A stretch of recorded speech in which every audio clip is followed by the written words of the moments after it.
Un saludo cariñoso para cada una de las personas que de una u otra forma se conecta con este canal desde diferentes lugares del mundo, allá en ese rinconcito de tu casa o de tu trabajo.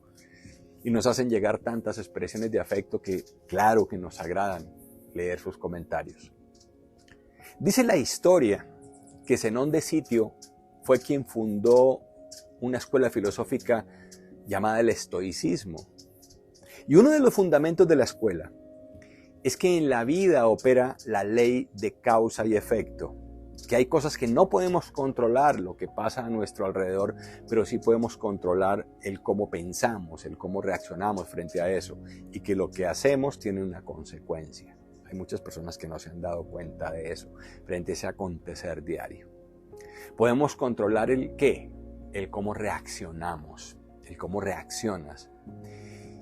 Y si no lo podemos controlar, pues eso sería el espacio de aprendizaje, esa sería la pregunta que hay que hacerse. ¿Qué me está enseñando eso? ¿Cómo reacciono frente a lo que ocurre? La doctrina filosófica del estoicismo estaba basada en el dominio, en el control de las cosas, aplicando ¿qué? Valentía, razón e invitando a ¿qué? A la tolerancia y al autocontrol. De otro lado, es como un llamado para aplicar la sabiduría y aceptar esos momentos que a todos nos ocurren, aceptarlos como se presentan y no dejarse llevar, dominar por el deseo, por el placer o por el miedo al dolor, ¿no? La idea es comprender el mundo, hacer parte del plan de la naturaleza. Es como un mix, trabajar juntos, naturaleza y nosotros. Y eso hace que sea una manera como equitativa y justa de llevar la vida. Pero hubo otros estoicos como Séneca, Epícteto. Ellos enfatizaron en que la virtud es suficiente para la felicidad y que hay que desarrollar la sabiduría emocional para precisamente hacerse resistente a la desgracia. Y surge de allí una frase que dice así: mantén la calma estoica. Si lo pusiera en otros términos, pudiera decir: sé fuerte, sé ecuánime ante la desgracia y ante las adversidades de la vida. Pero hoy no voy a hablar propiamente del movimiento estoico, no es el tema, mas sí me quiero ocupar de algunas preguntas que basadas en la filosofía estoica pudiesen hacerse los seres humanos, podemos hacérnoslas nosotros.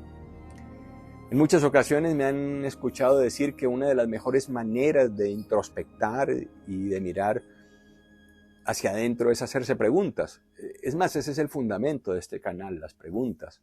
Pero no cualquier pregunta, sino que sean preguntas que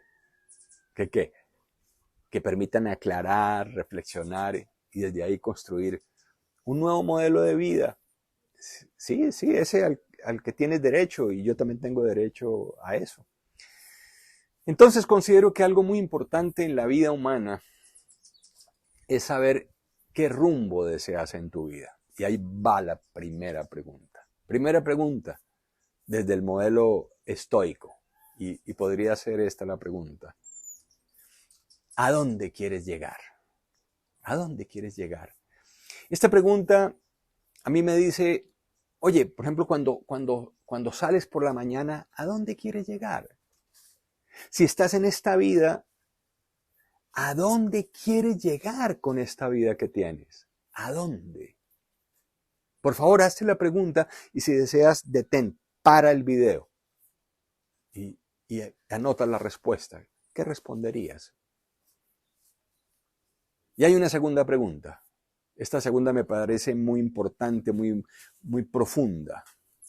Es esta: ¿la persona que soy hoy es la persona que deseo ser? Desde mi observador, ojalá desde niños nos hubieran enseñado esa herramienta, la herramienta de aprender a conocernos, el autoconocimiento. Eso es saber reconocer la vida y especialmente preguntarse si la vida que estás llevando, si esta vida que estás llevando no es la que desearías llevar, ¿qué vas a hacer con eso? Entonces la respuesta a esa anterior pregunta que hice implica que elegir, decidir. Una tercera pregunta puede ser esta. ¿Qué es lo más importante para ti? Y al hacer esta pregunta, con frecuencia me dicen algunas personas, lo más importante es mi familia, mis relaciones. Entonces, si eso es así, ¿por qué tanta insatisfacción en la vida familiar? ¿Por qué tantos problemas entre familias? Es muy valioso saber qué es lo más importante en la vida de cada uno. Pues es muy fácil confundir lo importante con lo urgente. Y desde mi interpretación, esta pregunta invita a recuperar ¿qué? Lo esencial, lo básico. Y para ello hay que descubrir qué es lo esencial. Una cuarta pregunta puede ser esta. ¿Cómo quieres diseñar tu día ideal? ¿Cómo sería tu día ideal? Y esta pregunta invita a hacerse cargo del inmediato futuro. Es estar dispuesto a hacer lo que haya que hacer para el plan de las próximas 24 horas, que se cumpla. Y cuando digo diseño, ¿qué escuchas? ¿Qué interpretación tienes de diseño? ¿Qué implicaría hacer el diseño de un día ideal? Yo creo que cuando no tienes un diseño de un día ideal, difícilmente puedes llegar a vivirlo. Pues no hay un plan para experimentarlo, y esa es la idea de lo que estoy planteando ahora. Seguramente detrás de cada día ideal pueden llegar muchos más días ideales, pero ello implica tomar decisiones y ponerlas en acción, como hablaremos en la reflexión de mañana. Hay que llevarlo a acciones. Una quinta pregunta que me parece clave para poder resolver las situaciones en las que puedas estar es esta. ¿Esto que me está pasando está bajo mi control? Y la respuesta a esta pregunta seguro que te llevará a reconocer que hay eventos que son imposibles de controlar. Y ellos nos van a mostrar realmente qué vale la pena, o si vale la pena resistirse, o para qué te estás resistiendo. Porque hay cosas que no te puedes resistir a ellas. Esa respuesta puede darte mucha paz, ¿sabes? Y seguramente creo que te va a enseñar a soltar. Y creo que soltar es uno de los aprendizajes que no nos enseñan casi en ninguna parte. O a ti te enseñaron a soltar. Y la última y la sexta pregunta es esta. ¿Con quién y en qué estás invirtiendo tu tiempo? Y esta última pregunta es doble. ¿Con quién y en qué? Porque de acuerdo a lo que hoy estés enfocado, será el resultado de este inmediato futuro. Lo que estés haciendo hoy, el tiempo que estés invirtiendo hoy. El uso del tiempo implica una energía. Estás concentrando todos sus esfuerzos en alguien o en algo, ya sea en una persona o en una actividad. Y pues como es obvio, eso va a generar consecuencias. Cuando tienes respuesta a estas preguntas y a esta pregunta, podrías imaginar lo que va a pasar mañana. ¿Por qué? Porque luego de haber dedicado tiempo a esa persona o a esa actividad, ya puedes por lo menos imaginar qué vendrá en el inmediato futuro. Esa pregunta, esta última pregunta, invita a valorar a quién dedicas tu tiempo y a qué. Porque está muy claro que si hay algo que nunca se recuperará, es el tiempo. Cada segundo que regalamos a los demás, eso no se recupera, cada minuto, cada hora. Ahora, si cambiara la pregunta, pudiera decir, y te preguntaría esto, ¿quién nos dedica tiempo a nosotros? Voy a contarte una historia para hacer sentido a esto del tiempo. Cuentan que un viajero cruzaba el desierto y vio a un árabe pensativo sentado allá al lado de una palmera junto a sus camellos cargados. El viajero supuso que era un mercader de objetos, de esos que caminaban, andaban y vendían cosas. Y él se dirigía a vender sus joyas, sus perfumes, sus tapices a alguna ciudad vecina. Como llevaba demasiado tiempo sin hablar con alguien, pues se acercó al mercader pensativo y le dijo más o menos estas palabras. Oye, buen amigo, saludo, pareces como preocupado ahí sentado. ¿Puedo ayudarte en algo? Ay, respondió el mercader.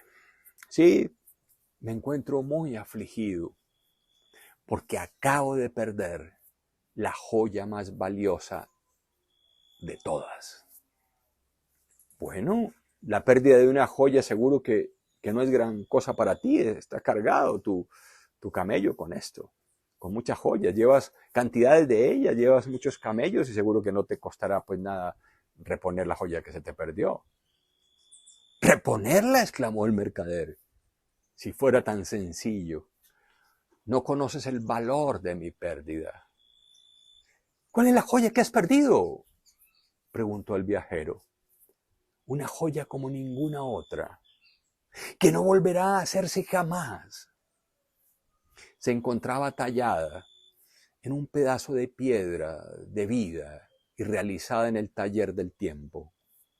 Sus adornos eran 24 piezas brillantes, agrupados a su alrededor 60 más pequeños. ¿Sabes qué? Es imposible que se llegue a reproducir otra joya con similares características. Debía ser preciosa, expresó el viajero.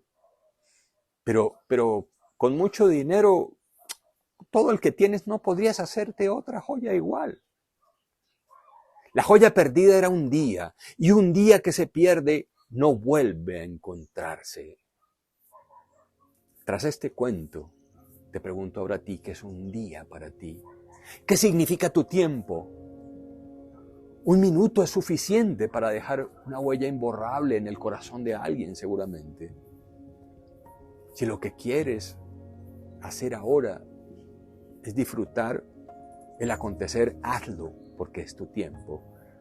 Y lo importante es ser consciente del momento presente y aprovecharlo con las personas que deseas y de la manera que gustes, pero eso sí, sabiendo valorar que hay dedicación, que esa dedicación que haces para otros es realmente un tiempo que tú valoras y que el otro valora. Mientras el dinero, aunque se pierda, pues finalmente puede recuperarse. A veces la salud se recupera, pero el tiempo nunca se recupera. No desperdicies ni gastes el tiempo en lamentos por no haber sabido aprovechar en su momento lo que habías podido aprovechar. Ojalá te hagas esta última pregunta y te lleve a tomar decisiones frente al manejo del tiempo. En fin, eso fue la reflexión de hoy. Buen coaching, y que el hábito de las preguntas siga dejando huella en ti para que desde tu interior descubras esas respuestas que quizás llevas años buscando. Abrazo fuerte para ti, que estás atento a redescubrir la vida.